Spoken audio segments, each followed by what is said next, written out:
शहजाद साहब, आपने बीजेपी को भी सुन लिया, आपने मौलाना शहाबुद्दीन रिजवी जी को भी सुन लिया। उन्होंने तो एक फेरिस्त गिना दी नेताओं के, आपकी समाजवादी पार्टी के नेता, उन्होंने तो अखिलेश का भी जिक्र कर दिया। लेकिन शहजाद साहब, डर लग रहा है क्या आपको कि मुस्लिम वोट छिटक ना जाए, इसलिए आप गोलबंदी तो नहीं कर रहे भड़का भड़का के? देखिए, मौलाना साहब को मुसलमानों की जो हालात हैं इस वक्त, उनको एजुकेशन नहीं मिल पा रही है। रिजवी साहब को आपने सुना या देखा नहीं क्या सर? वो कितना मुखर हो जाते हैं सरकार के खिलाफ। मैं वहीं पे आ रहा हूं। हाँ। देखिए मौलाना साहब को, अब उनके पास उलेमा की कौन सी डिग्री हमको नहीं पता है, कि उनको ये नहीं मालूम है कि मुसलमानों के जो बच्चों की शिक्षा है वो कहाँ पे है, किस स्तर के ऊपर है। उनके पास रोजगार नहीं है, बेरोजगारी उनके पास बढ़ी हुई है, किस तरीके के हालात से देश गुजर रहा है, अर्थव्यवस्था नहीं है, महंगाई बुरी तरीके से है। और आप दूसरी चीज देखिए कि उत्तर प्रदेश के अंदर जो पिछला बजट था उसका 60 से 70% पैसा खर्च ही नहीं हो पाया है। और बात कहां हो रही है? $1 ट्रिलियन की। इस सब पे मौलाना साहब की नजर नहीं है।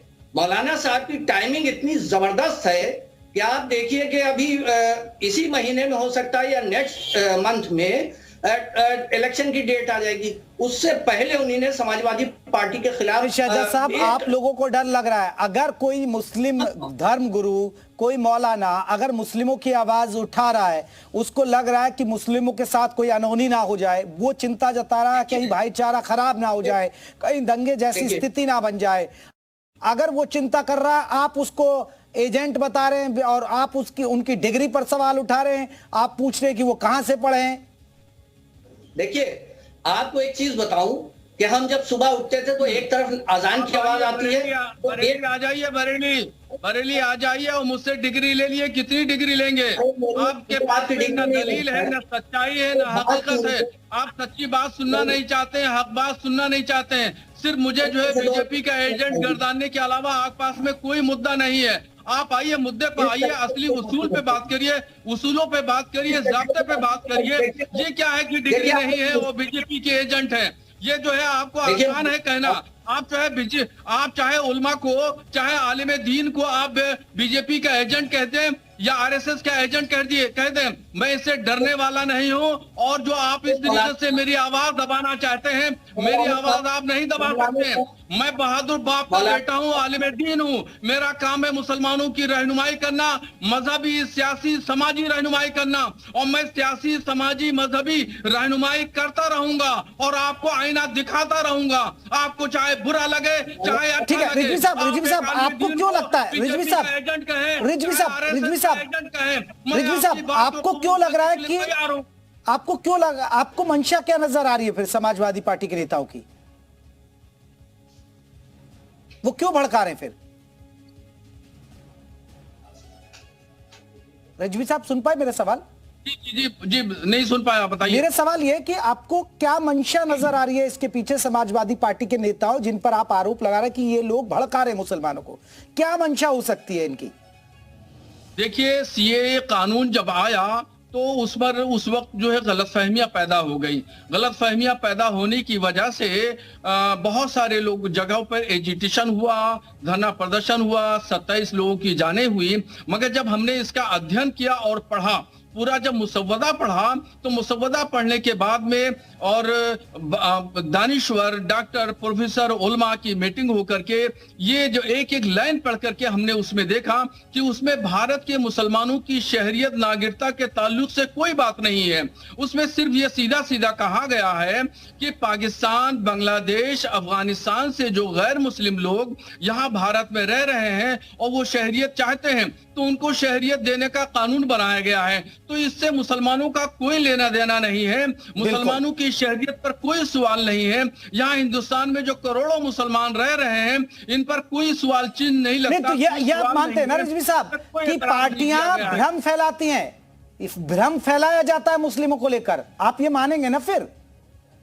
जी जी बिल्कुल, इसी वजह से ये मैंने बात कही है ताकि लोगों के दरमियान गलतफहमी जो है वो निकल जाए। उस पर जो है वो सपा के लोग ये कह रहे हैं कि अगर सीए कानून लागू हुआ तो हिंदुस्तान में हालात खराब होंगे। ठीक है आलोक जी जो बीजेपी कहती है कि देखिए मुस्लिमों को डराया जाता है बीजेपी के नाम पर, आप मानते हैं कि वही समाजवादी पार्टी करी है जो मौलाना साहब ने कहा?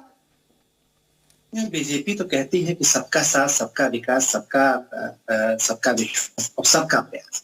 अगर देश की तस्वीर बदलनी है तो इसमें हिंदू भी रहेंगे, मुस्लिम भी रहेंगे, और हमारे पास तो अपना एक अल्पसंख्यक मोर्चा है जिसके साथ लेकर के हम लोगों के बीच जाते हैं। लेकिन हाँ, हिंदुस्तान की सियासत में कई ऐसे सियासी दल हुए हैं जो भड़का करके, जो वैमनस्य पैदा करके, जो बांट करके अपनी सियासी रोटियां सीखते रहे। लेकिन वही मैं जब अभी थोड़ी देर पहले कह रहा था कि 21वीं सदी की दुनिया है और लोग अच्छी तरीके से जानते हैं कि उनकी तरक्की कैसे होगी, और उनका सफर जो है वो हिंदुस्तान को आगे ले जाने की तरफ है। वो अच्छी तरीके से जानते हैं कि माननीय नरेंद्र मोदी जी इस देश को आगे बढ़ा सकते हैं, और वही एक ऐसा चेहरा है। शहजाद साहब देखिए, रिजवी साहब को छोटा नाम नहीं है। रिजवी साहब की आवाज पर सैकड़ों लोग खड़े हो जाते हैं बरेली के अंदर, और भी दूसरे जिलों में इनका असर होता है, और आप उनको नकार रहे हैं।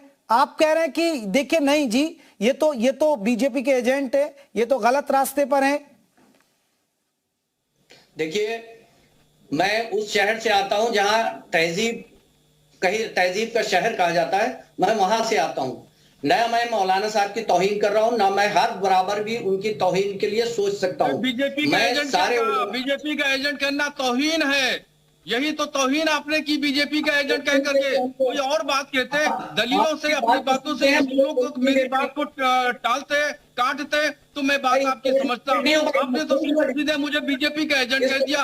एक आलिम दीन को बीजेपी का एजेंट कहने का मतलब क्या है? आप जानते हैं कि आलिम दीन को आपने बीजेपी का एजेंट कहा? चलिए सर, यही हो रहा है कि देखिए मुसलमानों को डर दिखाया जाता है, भ्रम फैलाया जाता है कि आप देखिए बीजेपी आ जाएगी तो ये कर देगी, ये वो इधर उधर की बातें होती है। मेरे पास वक्त की कमी है, आप तीनों मेहमानों का बहुत बहुत शुक्रिया।